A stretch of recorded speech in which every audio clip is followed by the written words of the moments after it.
राधे राधे भक्तों, आज हम आपको सुनाते हैं गुरु बृहस्पतिवार की व्रत कथा और पूजा विधि। तो चलिए सुनते हैं। भारत उसमें एक प्रतापी और दानी राजा राज्य करता था। वह नित्य गरीबों ब्राह्मणों की सहायता करता। यह बात उसकी रानी को अच्छी नहीं लगती थी।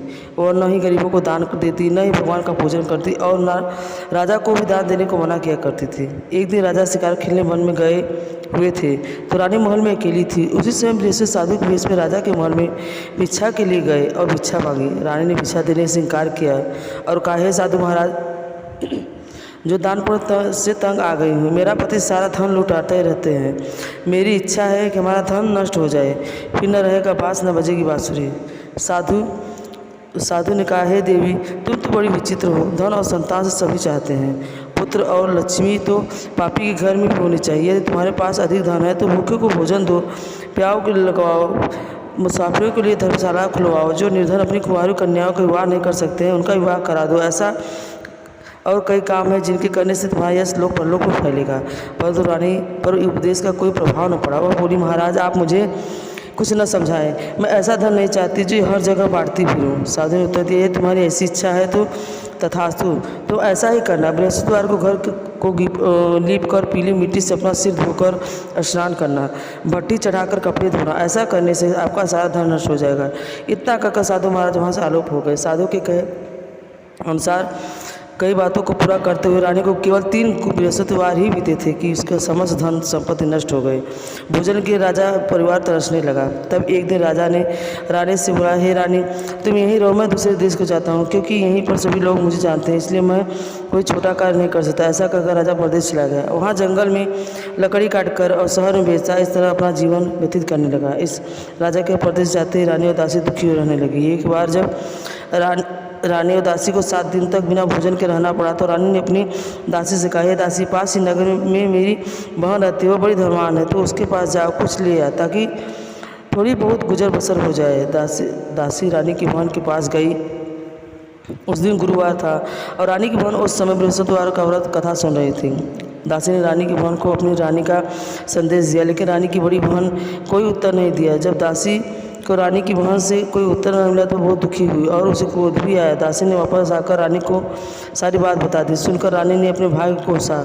उधर रानी की बहन ने सोचा कि मेरी बहन की दासी आई थी, परंतु मैं उससे नहीं बोली, इससे वो बहुत दुखी हुई होगी। पर कथा सुनकर और पूजन समाप्त करके वो अपनी बहन के घर आई और कहने लगी, हे बहन, मैं बृहस्पतिवार का व्रत कर रही थी, तुम्हारी दासी मेरे घर आई थी, परंतु जब तक कथा होती है तब तक तो न उठते हैं न ही बोलते हैं, इसलिए मैं नहीं बोली। कहो दासी क्यों गई थी? रानी बोली, बहन, तुमको क्या छिपाओ, हमारे घर में खाने तक को अनाज नहीं था। ऐसा कहते कहते रानी की आंखें भर आई। उसने दासी के समेत पिछले 7 दिनों से भूखे रहने तक की बात अपनी बहन को विस्तार पूर्वक सुना दी। रानी की बहन बोली, देखो बहन, भगवान बृहस्पति सबकी मनोकामना पूर्ण करते हैं। देखो शायद तुम्हारे घर में अनाज रखा हो। पहले तो रानी को विश्वास नहीं हुआ, पर बहन के आग्रह करने पर उसे अपनी दासी को अंदर भेजा। उसे सचमुच अनाज से भरा एक घड़ा मिल गया। यह देखकर दासी को बड़ी हैरानी हुई। दासी रानी से कहने लगी, हे रानी, जब हमको भोजन नहीं मिलता तो हम सब व्रत ही तो करते हैं, इसलिए क्यों न इनसे व्रत और कथा की विधि पूछ ली जाए ताकि हम भी कर सकें। तब रानी ने अपनी बहन से बृहस्पतिवार के व्रत के बारे में पूछा। उसकी बहन ने बताया, बृहस्पतिवार के व्रत में चने की दाल और मुनक्का से विष्णु भगवान का केले के जड़ में पूजन करे तथा दीपक जलावे, व्रत कथा सुने और पीला भोजन ही करे। इससे बृहस्पति भगवान प्रसन्न होते हैं। व्रत और पूजा विधि बताकर रानी की बहन अपने घर को लौट गई। 7 दिन के बाद जब गुरुवार आया तो रानी और दासी ने व्रत रखा। घोड़साल में जाकर चना गुड़ लेकर लाई। फिर उन्होंने केले की जड़ में था विष्णु भगवान का पूजन किया। अब पीला भोजन कहाँ से आए, इस बात को लेकर दोनों बहुत दुखी थी। चूँकि उन्होंने व्रत रखा था इसलिए बृहस्पति उनसे प्रसन्न थे, इसलिए वे एक साधारण व्यक्ति का रूप धारण कर 2 थालों में सुंदर पीला भोजन दासी को दे गए। भोजन पाकर दासी प्रसन्न हुई और फिर रानी के साथ मिलकर भोजन ग्रहण किया। उसके बाद वे सभी गुरुवार का व्रत और पूजन करने लगी। बृहस्पति भगवान के पास से उनके पास से फिर से धन संपत्ति आ गई, परंतु रानी फिर से पहले की तरह आलस्य करने लगी। तब दासी बोली, देखो रानी, तुम पहले भी इस प्रकार आलस्य करती थी, तुम्हें धन रखने में कष्ट होता था, इस कारण सभी धन नष्ट हो गया और अब भगवान विष्णु की कृपा से धन मिला है, तुम्हें भी आलस्य होता है। रानी समझाते हुए दासी कहती है, बड़ी मुसीबत के बाद हमने यह धन पाया, इसलिए हमें दान पुण्य करना चाहिए, भूखे मनुष्यों को भोजन कराना चाहिए और धन को शुभ कार्यों में खर्च करना चाहिए, जिससे तुम्हारे कुल का यश बढ़ेगा, स्वर्ग की प्राप्ति होगी और फिर प्रसन्न होंगे। दासी की बात सुनकर रानी अपना धन शुभ कार्यों में खर्च करने लगी, जिससे पूरे नगर में उसका यश फैलने लगा।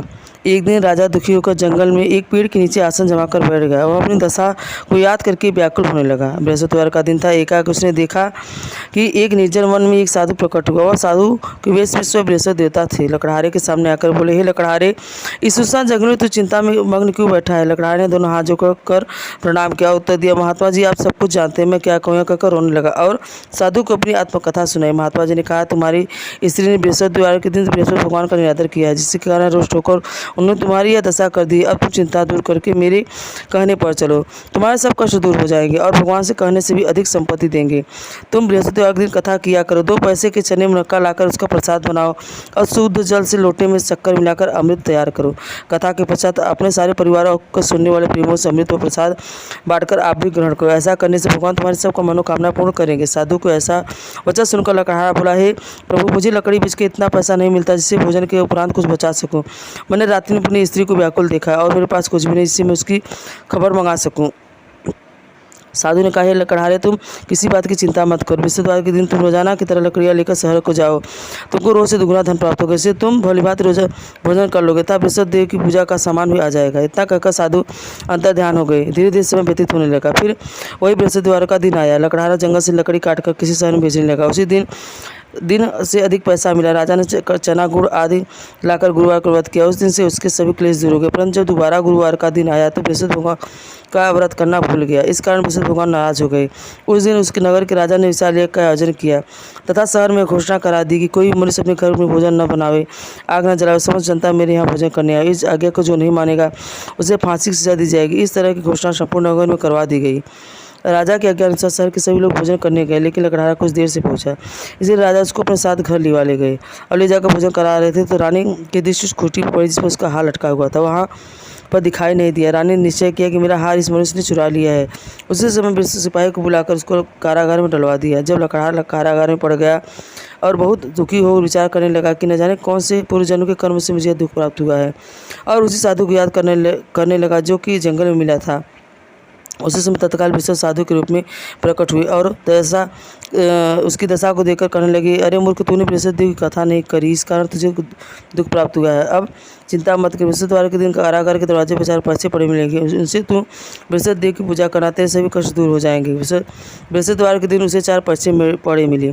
लकड़हारे ने कथा कही। उसी रात्रि को बृहस्पति देव ने उस नगर के राजा को स्वप्न में कहा, हे राजा, तुमने जिस आदमी को कारागार में बंद कर दिया है और निर्दोष है वह राजा उसे छोड़ देना। रानी का हार उसी खूंटी पर लटका है। अगर तू ऐसा नहीं करेगा तो मैं तेरे राज्य को नष्ट कर दूंगा। इस तरह रात्रि के स्वप्नों को देखकर राजा प्रातःकाल उठा और खूंटी पर हार देखकर लकड़हारे को बुलाकर क्षमा मांगी तथा लकड़हारे को योग्य सुंदर वस्त्र आभूषण देकर विदा करा दिया। बृहस्पतिवार की आज्ञा अनुसार लकड़हारे अपने नगर को चल दिया। राजा जब अपने निकट के न पहुंचा तो उसे बड़ा आश्चर्य हुआ। नगर में पहले से अधिक बाग, तालाब, कुएं तथा बहुत धर्मशाला, मंदिर आदि बन गए थे। राजा ने पूछा, यह किसका बाग और धर्मशाला है? तब नगर के सब लोग कहने लगे, यह सब रानी और वादी के हैं। तो राजा को आश्चर्य हुआ, गुस्सा भी आया। तब रानी ने खबर सुनी कि राजा आ रहे हैं तो उन्होंने वादी से कहा, हे दासी, देख राजा हमको कितनी बुरी हाथ में छोड़ गए थे, हमारी ऐसी हालत देखकर वो लौट न जाए, इसलिए तू दरवाजे पर खड़ी हो जा।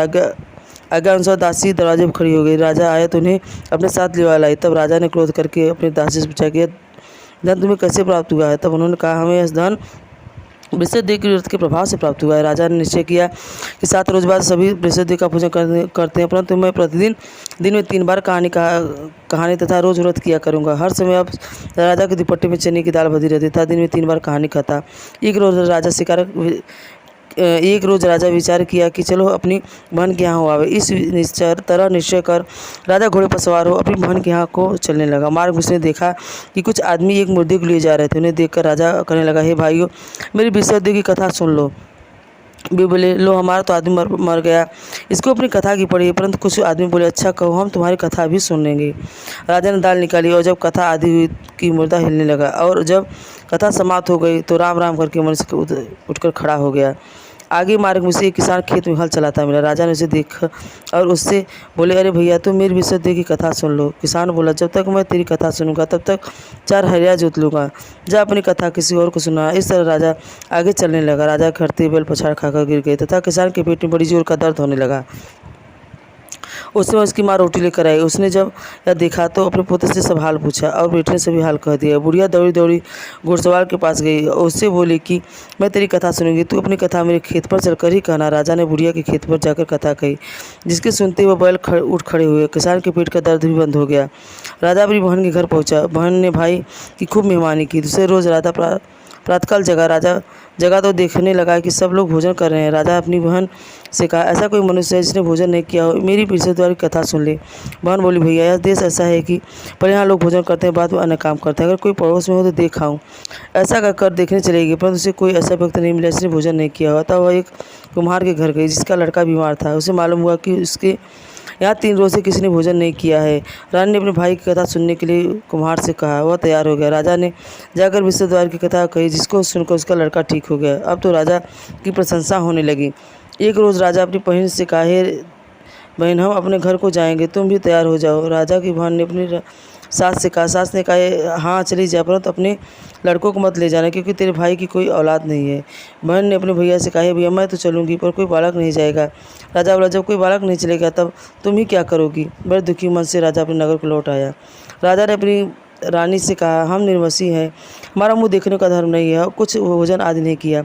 रानी बोली, हे बृहस्पति ने हमें सब कुछ दिया, हमें औलाद अवश्य देंगे। उसी रात को बृहस्पति ने राजा के स्वप्न में कहा, हे राजा, उठते सभी सोच को त्यागते रानी गर्भ से है। राजा की बात सुनकर बड़ी खुशी हुई। 9वें महीने उनके गर्भ से एक सुंदर पुत्र पैदा हुआ। तब राजा बोला, हे रानी, स्त्री बिना बात के रह सकती, परंतु बिना भोजन के रह सकती है, पर बिना बात के नहीं रह सकती।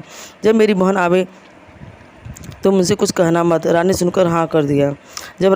जब राजा की बहन ने सब शुभ समाचार सुना तो वह बड़ी खुश हुई तथा बधाई लेकर अपने भाई के यहाँ आई। तब रानी ने कहा, घोड़ा चढ़कर तो नहीं आई, गधा चढ़ी आई। राजा की बहन बोली, भाई मैं इस प्रकार न करती, तुम्हें औलाद कहाँ से मिलती। बृहस्पति ऐसी हैं जैसे जिसके मन में कामनाएं होती है सभी कुछ पूर्ण करते हैं। जो सद्भावनापूर्वक बृहस्पति का व्रत करता है एवं कथा पढ़ता है अथवा सुनता है, दूसरों को सुनाता है, बृहस्पति उसकी सभी मनोकामनाएं पूर्ण करते हैं। बोलो बृहस्पति भगवान की जय। भक्तों, आपको यह कथा कैसी लगी? अगर आपको यह कथा अच्छी लगी हो तो हमें कमेंट में बताएं और हमारे चैनल को लाइक एंड सब्सक्राइब करें। राधे राधे भक्तों।